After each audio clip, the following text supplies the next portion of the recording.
सुंदरगढ़ जिला सारे मोर गोटे सरकार आपण मान मध्यम गोटे आपण को नवेदन करुच्ची आपण मध्यम सरकार को सूचई देवा चाहे जे कि आमर 22,512 जो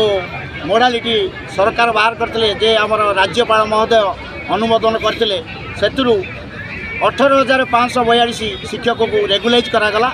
से आम 4,000 शिक्षक रहीगलु आमर समान योग्यता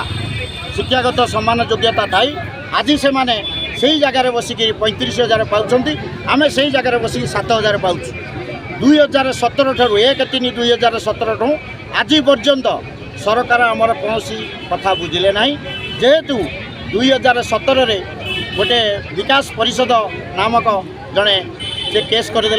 जे केस करदेवा सत्ते आम सरकार को नवेदन कलु आमको गोटे कंडीशनल गोटे चिठी दि जाऊ जदि आम हारिगलु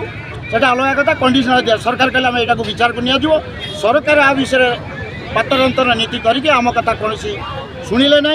जे कि मोर 18,000 बंधु भी जो मैंने रेगुलार हेले से सभापतित्व आम आज पर्यंत चली चलूँ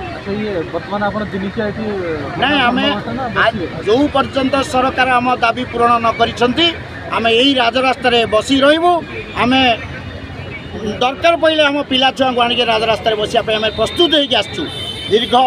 15-25 वर्ष खटिया सत्ते सरकार आमर किसी देलेनी आमर बयस सीमा जोटाक माने 60 वर्ष ऊर्ध्व 500-700 शिक्षक गलानी आउ 500-700 मरीगले बर्तमान 2022 शिक्षक रिटायर्ड करेंगे 66 जन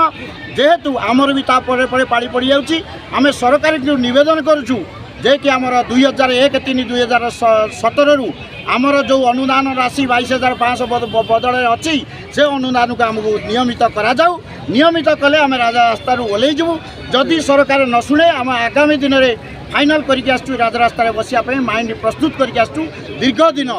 ये रास्ता बसिया प्रस्तुत।